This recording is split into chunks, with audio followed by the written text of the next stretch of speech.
He was asleep, alone, unarmed, inside his own home. It was quiet, peaceful, until it wasn't. In the blink of an eye, a SWAT team burst through the door, guns drawn, flashlights everywhere, shouts that shattered the night. He joyed awake, confused, terrified, and before he could utter a single word, they were on him, tackling him, slamming him to the floor. Punches, knees, boots. All because of one thing. They had the wrong house.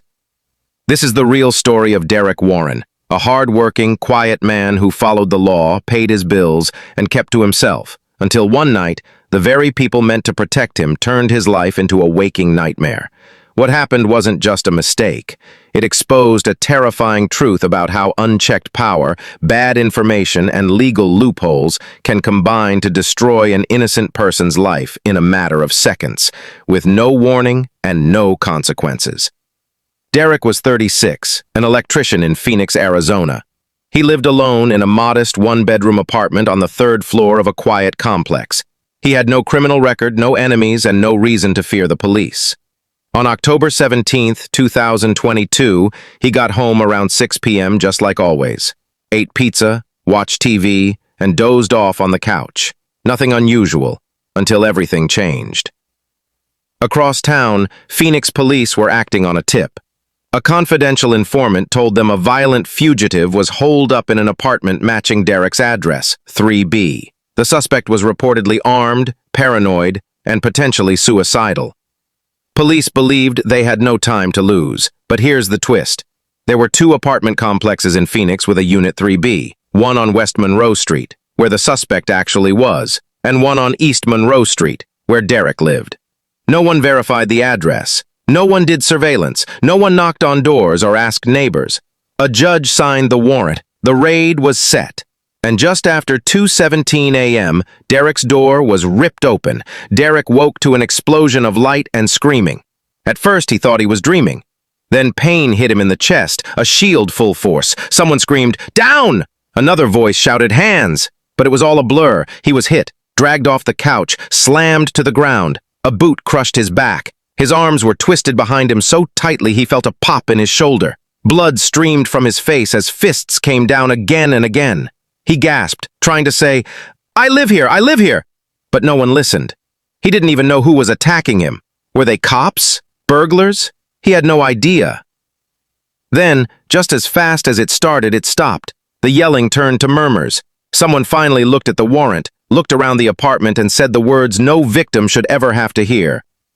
"We've got the wrong address." Silence. They uncuffed him. Didn't explain, didn't apologize. Paramedics were called and bandaged his face. He had a broken nose, cracked ribs, and nerve damage in his left wrist. One officer mumbled something about confusion. Then they packed up and left. That was it. No paperwork, no restitution, just a shattered door, a bloody floor, and a man whose world had been turned upside down. Derek filed a complaint with Internal Affairs the next day. He assumed, like most of us would, that someone would take responsibility. But they didn't. The department opened an internal investigation and then closed it. No officers were disciplined, no charges were filed, and when Derek filed a lawsuit citing excessive force and unlawful entry, the courts threw it out. Why?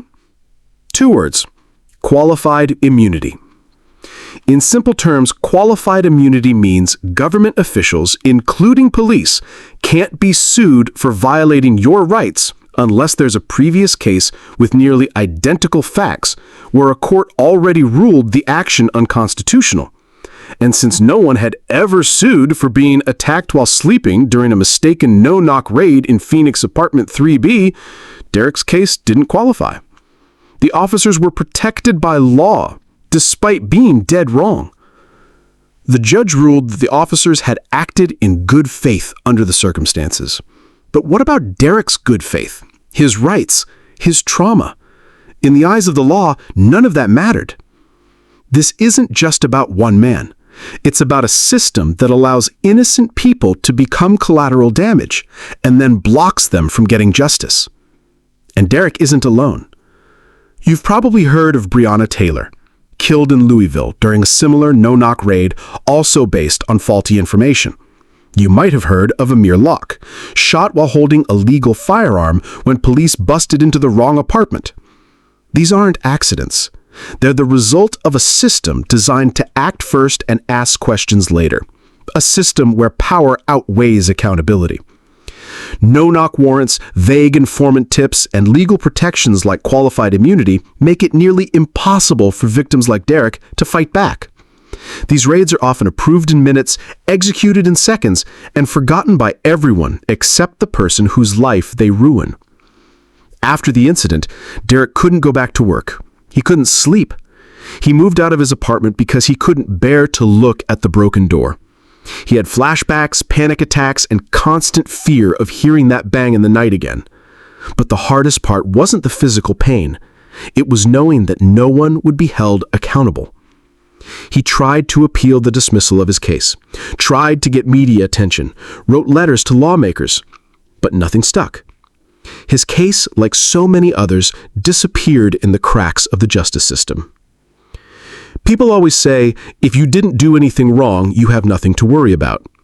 Derek did nothing wrong, and he was brutalized in his sleep. What are you supposed to say to that?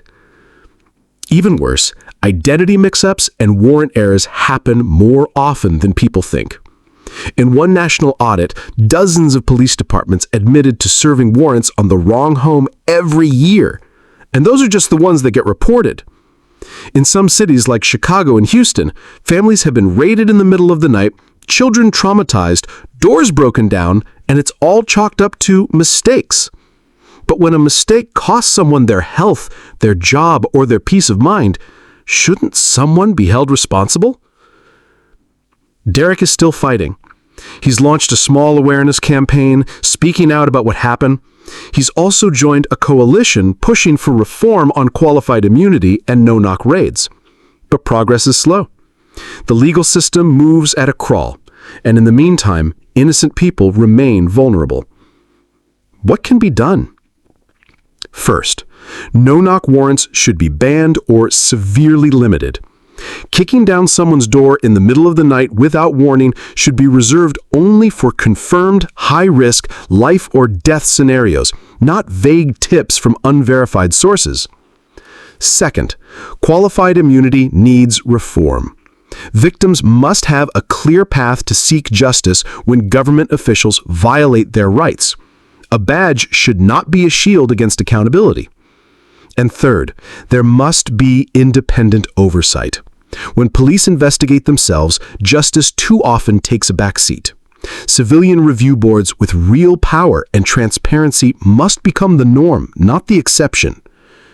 And finally, we must shift the mindset. The role of law enforcement is to protect and serve, not to assume guilt, use force first, and clean up the mess later. Derek's story could happen to anyone. To a neighbor, a friend, even you. Because when the law gets it wrong, the consequences are real, painful, and lasting. In the end, Derek said something that haunts us. I don't hate the police. I just hate that they didn't care they were wrong. He's right. Because what happened to him wasn't just unlawful. It wasn't just unfair. It was inhumane. And unless we change the system, it will happen again. This is Silent Rights, where the Constitution whispers, and sometimes justice sleeps.